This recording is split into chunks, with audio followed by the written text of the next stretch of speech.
రజోగుణం అంటే వేగం వేగంగా మాట్లాడడం, అడు పరిగెత్తడం ఇటు పరిగెత్తడం, హుషార్ అంటుంటారు చూసారా, కేకలు పెట్టడం, రా పో అని అంటాం. ఇవన్నీ రజోగుణానికి సంబంధించింది. కావాలా వద్దా రజోగుణం? రజోగుణం అంటే స్పీడ్ అండి. ఎంతమంది కావాలి స్పీడ్?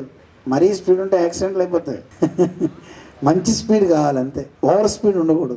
దాంతోపాటు సత్వగుణం కూడా కావాలా వద్దా? ఎంతమందికి కావాలి సత్వగుణం? మరీ సత్వగుణమే ఉందనుకోండి ఏం చేయలేం, అలా కూర్చుంటాం అంతే. సత్వగుణం అంటే మంచి, అద్భుతమైన మంచి అనమాట. ఈ మూడు కలిసి ఉంటాయండి. కలిసి ఉంటేనే మనిషి బాగా పని చేయగలుగుతాడు. అందుకే చూడండి, తెల్లవారుజామున సత్వగుణం ఉంటుంది కనుక లేచి ధ్యానము అవి చేస్తుంటాడు. మధ్యాహ్నం అయ్యే కొంచెం లోడు పడుతూ ఉంటుంది కనుక హుషారుగా పనిచేస్తాడు, అది రజోగుణం. తమో గుణం రాత్రి అవగానే అవుతుంది, ఉపన్యాసం చెప్తూనే ఒక పక్క కొరుగుతుంటారు అందరూ వింటుంటేనే. తమో గుణం చేత నా నిద్ర వచ్చేస్తుంటుంది. ఈ మూడు గుణాలు ఈ ప్రకృతిలో ఉన్న వాళ్ళకు ఉంటాయి తప్ప ఆయన విషయంలో అసత్యము అవి అంటవు.